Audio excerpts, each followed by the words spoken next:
¿Por qué es tan universal la búsqueda del amor? Porque es la búsqueda del yo que nunca pudo ser. Más precisamente, la búsqueda de ese alguien especial que nos dejará ser lo que somos. Como somos tantos los que hemos visto nuestros sentimientos ignorados o aplastados, terminamos por hacer lo que no sentimos. Los matrimonios tempranos, los noviazgos rápidos, derivan de la frustración interior y de la desesperación por sentir a través de los demás. La búsqueda es interminable porque poca gente sabe de veras lo que busca. Es raro que la pérdida de un amor en el presente produzca resultados catastróficos, como el intento de suicidio, si la pérdida no refleja otra más profunda, más antigua, en la infancia. Cuando al fin el neurótico se siente no querido, inicia el camino que lo llevará a sentirse querido. Experimentar el dolor es descubrir la realidad del cuerpo y sus sentimientos, y no puede haber amor sin sentimiento. La teoría primal diferencia el sexo como acto del sexo como experiencia. El acto sexual abarca todos los movimientos francos que hacen los individuos durante el juego y las relaciones sexuales. La experiencia sexual es el significado de esos movimientos. En la neurosis, la experiencia del acto puede ser muy diferente del acto mismo. Así, un acto heterosexual puede ser experimentado de una manera homosexual, con fantasías homosexuales. Y un acto homosexual puede ser experimentado como heterosexual. Es posible, por ejemplo, que se cumplan todos los gestos de la sexualidad sin experimentar ninguna sensación sexual, como lo prueban muchas esposas frígidas. Lo que da al sexo su significado es pues la plena sensación de la situación total. Lo que lo altera es el esfuerzo neurótico por derivar un valor simbólico del acto. Según la teoría primal, las necesidades no satisfechas y los sentimientos bloqueados a comienzos de la vida emergen en forma simbólica. En el plano sexual esto significa que el acto será experimentado, habitualmente por el camino de la fantasía, como la necesidad insatisfecha. Veamos unos ejemplos. Un paciente de 30 años sufría de impotencia. Su erección terminaba apenas penetraba a su mujer. El hombre había sido criado por una madre fría, exigente, mala, que no le había dado afecto sino solo órdenes. Como estaba fuera de sus posibilidades de comprensión, que mereciera el afecto de alguien, se negó o no reconoció la necesidad de afecto. Se casó con una mujer que era muy agresiva y exigente como su madre, pero que se hacía cargo de su vida y le permitía ser pasivo. En el momento de penetrarla ya no era cuestión de tener relaciones sexuales con una mujer, era el niñito amado simbólicamente por la madre. El aspecto simbólico del acto, incesto, le impedía funcionar como un adulto. Este hombre había negado sus tempranas necesidades de afecto y buscó el cariño materno en otras mujeres. Las mujeres eran símbolos del amor maternal y el acto sexual con ellas era simbólico. El funcionamiento quedaba pues perturbado. Es evidente que si las mujeres fueran solo hembras adultas, no habría disfunciones sexuales. Los problemas surgen porque se convierten en símbolos maternos. Los órganos sexuales, como cualquier sistema orgánico, funcionan de una manera real cuando la persona es real y de una manera irreal cuando la persona es irreal. En cada acto del neurótico opera un sistema dual, el sistema real con sus privaciones y sus necesidades, y el sistema irreal que trata de satisfacer simbólicamente esas necesidades habitualmente inconscientes. Entonces el yo irreal parece tener una sexualidad madura, mientras el niño interior está tratando de ser querido. Como trata de obtener un amor infantil, el neurótico debe convertir inconscientemente a su pareja en figura materna, alguien irreal, No es sorprendente, pues, que sea impotente o que su cuerpo lo traicione de otras maneras. Otro ejemplo. Un hombre no conseguía excitarse con su hermosa mujer si ella no le hablaba de otros hombres con los que quería acostarse. La descripción detallada del pene de otros hombres lo estimulaba. La idea de los órganos sexuales masculinos lo excitaba sexualmente.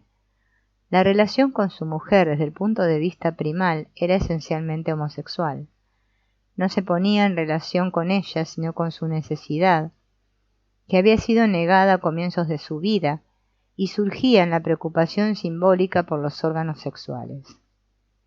Este hombre había tenido un padre débil e incapaz, que nunca le hablaba y mucho menos lo acariciaba o tomaba en sus brazos. Si quería algo tenía que acudir a su madre, que entonces se lo pedía al padre. Es decir, para llegar al padre tenía que pasar por la madre, que era en esencia lo que hacía en la sexualidad. La necesidad de su padre estaba siempre presente, pero, al ser negada, volvía simbolizada en forma de pene. De modo que en el acto sexual se ponían en relación con el símbolo del amor paterno, no con su mujer. Tuvo que anular esa necesidad de su padre para poder ser realmente heterosexual. Un ejemplo final. Durante el acto sexual una mujer fantaseaba que era dominada, obedecía órdenes y era poseída contra su voluntad. La experiencia del acto era la de una niña indefensa, víctima y no participante. Esta mujer había tenido un padre brutal y sádico que la trataba de puta en su adolescencia. No le permitía tener amigos y se burlaba de ella cuando se maquillaba. La mujer negó su necesidad de amor paterno, pero durante el acto sexual se recreaba a sí misma como una víctima inerme de su padre para poder sentir algo. En cada uno de estos casos el acto sexual es simbólico, una tentativa de resolver viejas necesidades. La persona no siente la situación en que está porque la relaciona con una fantasía. Así, para algunas mujeres el acto puede significar amor, para algunos hombres puede significar virilidad, poder, venganza. La función de la fantasía durante el acto sexual consiste en recrear la lucha temprana entre el padre y el hijo. Pero la diferencia crucial reside en que durante el acto sexual la persona obtiene lo que siempre imaginó que habría al final. La lucha de toda su vida, besos, caricias y amor, y la posibilidad de sentir. El neurótico hace terminar bien su lucha simbólicamente, dándole una salida fantaseada que nunca podría ocurrir en la realidad. Como dijo una mujer, mis fantasías durante el acto sexual son un buen ejemplo de cómo viví con la mente en lugar de vivir con el cuerpo. No podía sentir siquiera lo que pasaba por debajo de mi cintura. Cuando el sujeto siente la necesidad original, la fantasía ya no tiene objeto. Cuando el hombre impotente de primer ejemplo sintió su profunda necesidad de una madre, como es debido, humana y solícita, no necesitó buscar sustitutos. Su mujer ya no era una madre, porque había sentido la realidad de lo que era su madre. Su problema sexual desapareció porque estaba construido sobre un acto simbólico que no tenía relación con lo que sucedía en su vida. Lo mismo ocurría con el hombre que necesitaba que le contaran historias sobre grandes penes. Cuando sintió lo terrible de haber estado privado de un padre, ya no necesitó símbolo tangible de ese padre. Estos ejemplos indican que la sexualidad neurótica es simbólica, pues la persona rara vez ve a su pareja. El hecho de abrazarla en la oscuridad no hace sino aumentar su valor simbólico.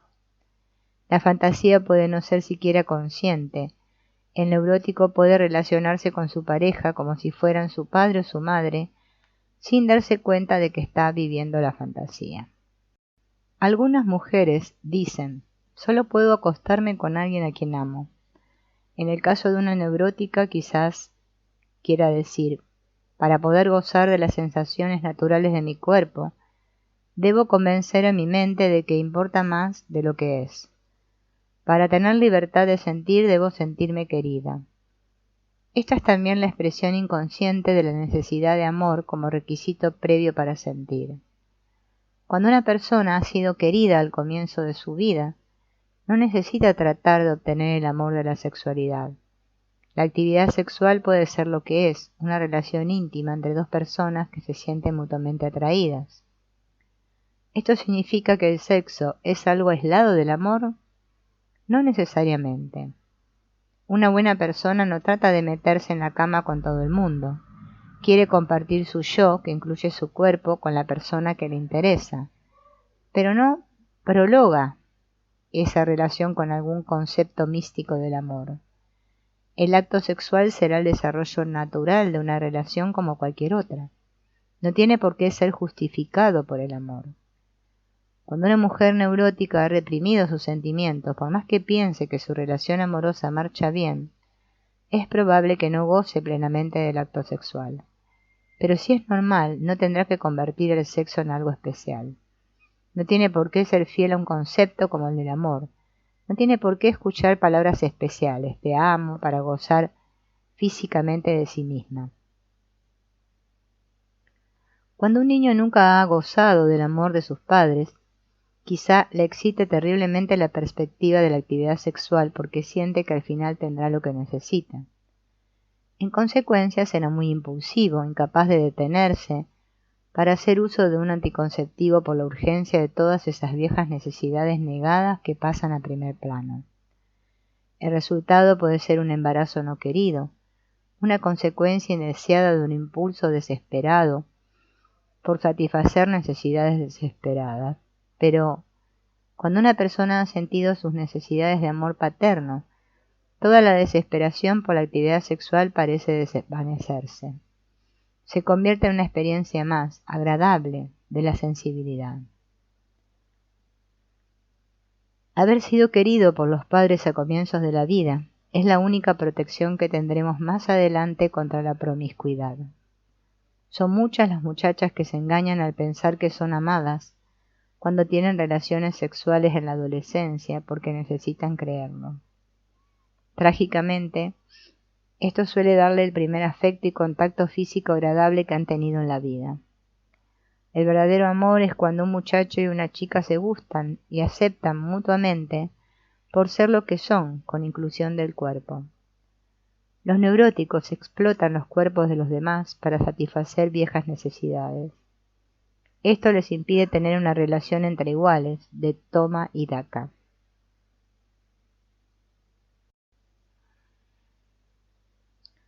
Muchas veces el muchacho neurótico establece la relación con partes, las sexuales de una chica, no puede tratarla como una persona completa. Esta decisión ha sido llamada el complejo de la Madonna prostituta. Las chicas buenas no tienen cuerpo, son asexuadas, y las chicas malas son solo sexo. Las mujeres normales no necesitan ser seducidas con frases. Llegarán al acto sexual cuando la relación lo exija. Muchos consejeros matrimoniales ven cantidades de mujeres que declaran amar a sus maridos, pero que no sienten nada durante el acto sexual. Una mujer frígida no puede estar enamorada porque no puede entregarse totalmente. Solo una persona totalmente sexual puede estar enamorada. Reflexionando con todo esto, se puede señalar que hay cantidad de llamados neuróticos que parecen gozar mucho de la actividad sexual.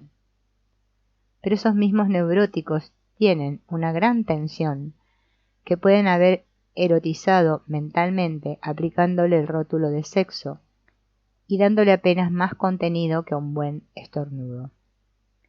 Prueba de ello es que la mayoría de los pacientes que pierden la atención durante las primeras semanas de terapia también pierden por un tiempo el impulso sexual. Se ha comprobado la elevada frecuencia de la frigidez y la impotencia, entendiéndose por frigidez a la incapacidad de tener una sensación sexual plena. En la mayor parte de las veces se trata de una incapacidad para llegar al clímax.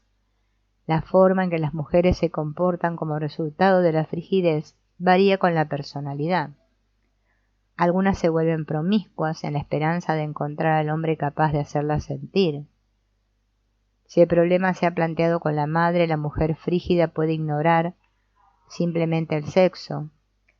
Lo que experimenta a través de su comportamiento puede ser la esperanza de mantener su dignidad y su honor para conservar así el amor de la madre.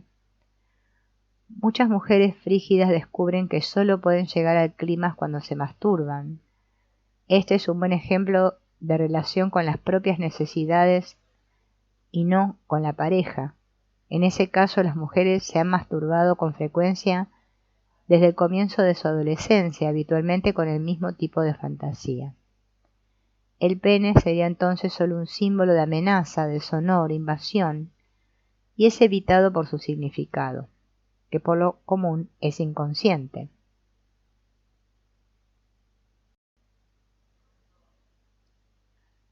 Un ejemplo. Una mujer es criada por una madre mojigata que la llena de mitos sobre el sexo, los hombres y la moral. Oye cosas como los hombres son animales, solo buscan una cosa, te hacen el amor y después te dejan. Además de lo que oye, tiene la prueba bajo la forma de un padre brutal. La muchacha llega a creer lo que su madre le ha dicho.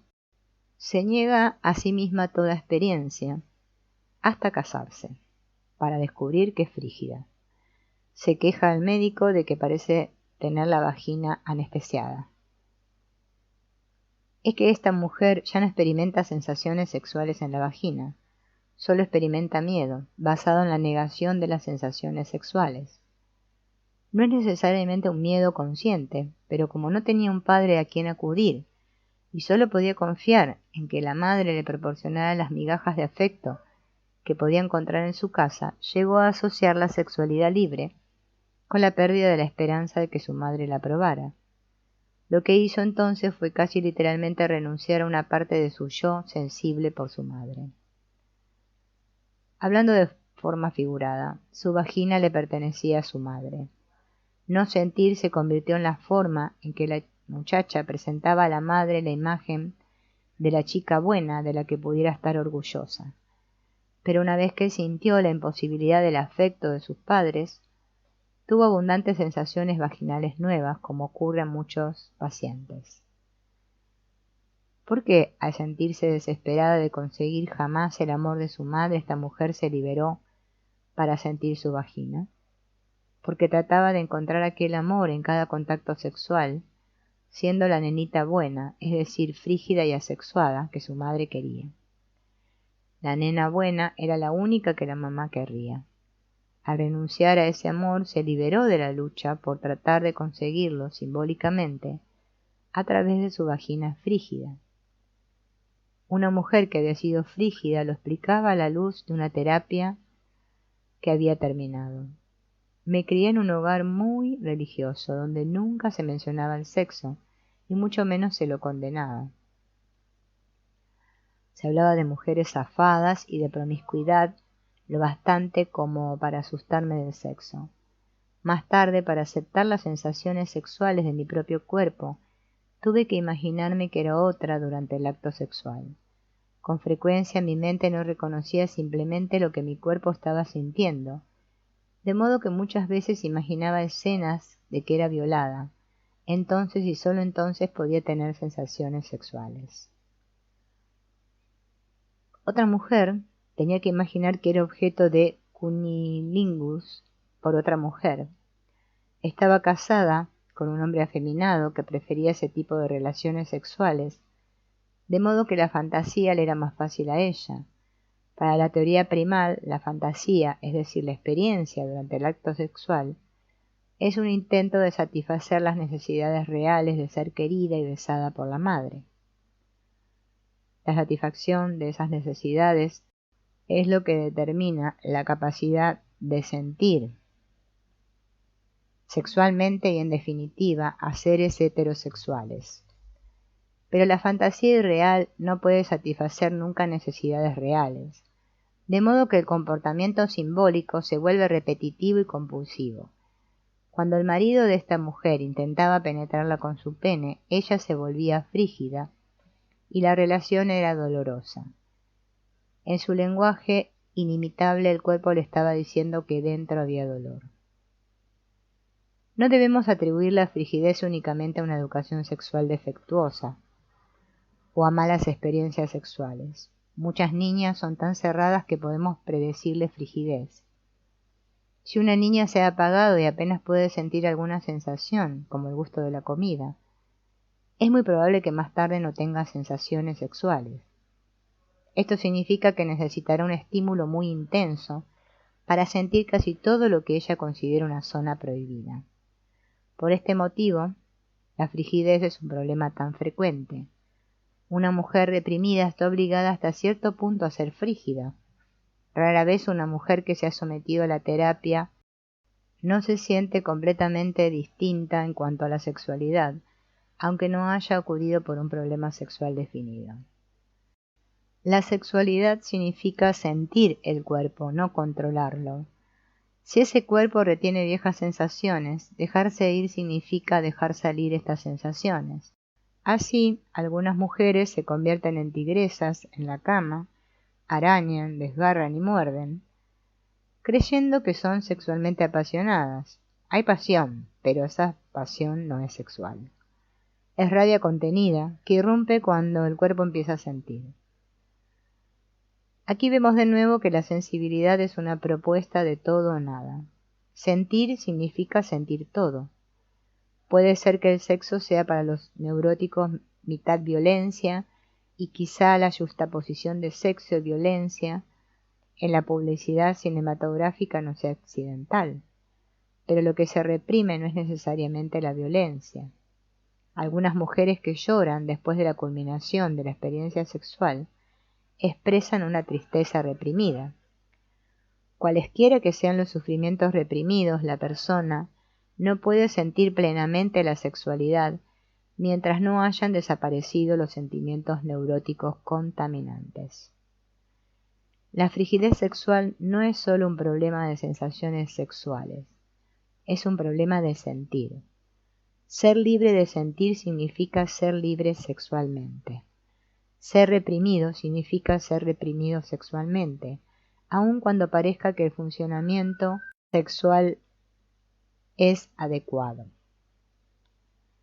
Cuando una persona viene a una terapia porque dice tener solamente un problema sexual, pronto nos enteramos de sus otros temores y represiones. A la inversa, cuando alguien viene por otros problemas, debemos sospechar que los hay sexuales. El problema no afecta a una parte del individuo, todas las partes están conectadas y son interdependientes. El neurótico tiene sufrimientos almacenados que impiden sentir el cuerpo. La información sexual sigue siendo mental, mientras el cuerpo no es liberado.